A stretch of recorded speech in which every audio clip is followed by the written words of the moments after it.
Roblox has changed more in the last 10 years than most games ever will. And if you've been playing for a while, you already know it doesn't even feel like the same game anymore. It went from simple, random games you join just to mess around to massive worlds, grinding systems, full-on economies, and even games that go viral overnight disappeared just as fast. What's crazy is every era of Roblox feels completely different depending on when you played. Some people remember the old days as the best, others think modern Roblox is better, but either way, every year had games that define it. So, today, I'm going through Roblox from 2016 all the way up to now, looking at the biggest games. But more importantly, what they actually felt like to play at the time. Because some of these games, you really just had to be there to understand how big they were. Starting in 2016, this was peak simple Roblox. This was when games didn't need crazy mechanics or insane graphics to be fun. One of the biggest games was work at a pizza place, and I'm not gonna lie, I avoided this game for a while because it just didn't sound fun. Like, making pizzas in a game. That sounded boring. But one day, I finally tried it, and I got hooked way more than I expected. I ended up playing it for days, almost a full week straight. There was just way more to do than I thought. You could switch between jobs, earn money, mess around with other players, and even build and customize your own house. I think that's really what kept me playing. It wasn't just one thing, it was everything combined. Looking back, it was actually a really well-balanced game, and I definitely judged it way too early. At the same time, Assassin was one of my favorite games back then. Everyone had a target, and you had to eliminate them while someone else was trying to eliminate you. So the whole time you're playing, you're watching your back while also trying to find your target. It made every round feel intense. This was also one of the first games where I really got into collecting items. I was grinding events, trying to get exclusive knives and exotics, and I played it for over a year. My inventory was actually pretty solid. But once I started playing more games, I kind of fell behind, which is probably why I stopped. Looking back now, if that game was still big, my inventory would probably be worth something. I might actually be on status now. Then there was Elemental Battlegrounds, which was honestly one of the best combat games at the time. What made it stand out was how customizable it felt. You could use different elements, mix abilities, and basically create your own fighting style. Every time a new element dropped, it would feel overpowered at first, but it was still beatable if you knew what you were doing. That balance made fights fun instead of frustrating. Even after I moved on to other games, this was one I would always come back to when I didn't know what else to play. Definitely one of those top-tier games from that era. Now, moving into 2017, this is when Roblox started to feel like it was leveling up. Jailbreak came out and completely changed what people expected from Roblox games. Before this, most games were smaller and simpler, but now you had a full open world where you could be a cop or a criminal, rob places, escape prison, and drive around in supercars. When it first dropped, it did not feel overrated at all. It actually deserved all the hype. Looking back, yeah, it was kind of repetitive since there were only a few heists. But nobody really cared because the main goal was progression. You were grinding for better cars, more money, and just trying to improve. That's what kept me playing for so long. And the updates were actually exciting. When the train heist came out, that felt huge at the time. But one thing about Jailbreak was if you stopped playing, even for a little bit, you would fall behind fast, miss a couple updates, and now you're stuck grinding another million just to catch up. At the same time, Swordburst was around, and this game helped shape the RPG side of Roblox.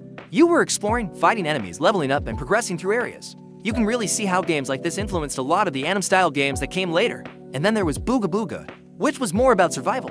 You were gathering resources, building, and fighting other players. It was one of those games where anything could happen, and that unpredictability made it fun. It showed that Roblox players were starting to enjoy more open-ended gameplay instead of just structured games. Now, 2018 was a huge year, especially for social and progression games. Meep City was everywhere. It was basically Roblox's version of a social hub. You had pets, houses, parties, and you could just hang out with people. A lot of players look back at this as peak social Roblox because it was more about interacting than grinding. But then you had the complete opposite with Tower of Hell. No checkpoints, no help, just pure difficulty. And somehow that made it even more addictive. You would fall once and instantly want to try again. It was one of those games that tested patience but kept you coming back anyway. And then we Swarm Simulator, which is probably my most played Roblox game ever. I put so many hours into this game, it's not even close. It's a grindy game, but it does it in a way that feels rewarding. There were so many secrets, hidden mechanics, and things to discover, especially before endgame. It kept me playing all throughout high school. And every year, I was always waiting for the Christmas event. That was always the best time to play. This game really had me locked in for a long time. It's easily one of the most memorable games I've played on Roblox. Now, 2019 is when Roblox really started becoming massive. Adopt Me started taking over. And once pets became the main focus, everything changed. The game turned into a full trading economy. Players weren't just playing, they were collecting, trading, and building value. Rare pets became a huge deal, and people were spending hours just trading. At the same time, games like Booga Booga were still doing well, and Assassin was still holding a player base because of how replayable it was. This shows that even when one game is dominating, there are always other games doing their own thing at the same time. Then in 2020, this was peak Adopt Me. This game was everywhere, with millions of players on at the same time. which was insane. But this was also when Piggy came out, and Piggy had a huge impact on Roblox. Piggy wasn't just popular, it actually changed the platform. It introduced story-based horror in a way Roblox hadn't really seen before. Chapters, puzzles, lore. People were actually waiting for updates like it was a show, and after Piggy blew up, you started seeing way more horror games and maze-style games getting popular. It really shifted what types of games were hitting the front page. At the same time, simulator games were still huge. Mining Simulator was one of the pioneers of that whole era. It felt fresh when it came out, and after it blew up, you started seeing simulators everywhere, especially with pets. Pets became a feature in so many games, even outside of simulators, which shows how much influence that style had. Now, 2021 is where everything shifts again. Brookhaven takes over. It becomes one of the biggest games Roblox has ever seen. The reason it blew up was because of how simple it was to get into. No grinding, no waiting, you just join and start role-playing immediately. That accessibility made it perfect for a huge audience. But at the same time, Deep Woken released, and this was the complete opposite experience. It was hard, punishing, and actually risky. If you died, you could lose everything. And surprisingly, people loved that. It proved Roblox could support more serious, hardcore games, not just casual ones. In 2022, Brookhaven is still dominating. But Doors comes out and becomes one of the biggest horror games on the platform. The atmosphere, the sound design, the randomness, everything worked together perfectly. Every run felt different, which made people keep coming back. Then there was Anim Adventures, which was one of my favorite tower defense games. I spent a lot of time grinding for exclusive units and building strong teams. But then everything went downhill when the game had that major situation and had to change. When it came back, all my units, even the rare ones, were gone. That one actually hurt and probably made a lot of players stop playing. By 2023, Roblox is fully split into different communities. Brookhaven is still #1, but not everyone is playing the same type of game anymore. Dress to Impress is a good example of that. It was one of my go-to downtime games. Just creating outfits based on themes sounds simple, but it was actually really fun and creative. In 2024, Brookhaven is still huge, but Blox Fruits is right there showing how strong grinding and progression games are. Even though I didn't play it much, you can't ignore how big it is. The fact that it's still popular says everything.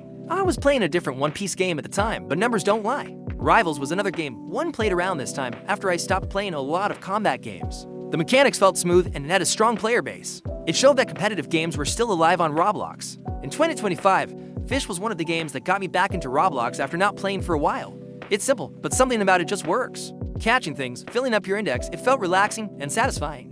It was a good reset from all the intense grinding games. Grow a Garden also fits into that same category. It shows that simple, slower-paced games can still succeed even when everything else is fast and competitive. Now, in 2026, Roblox is in what I'd call the trend era.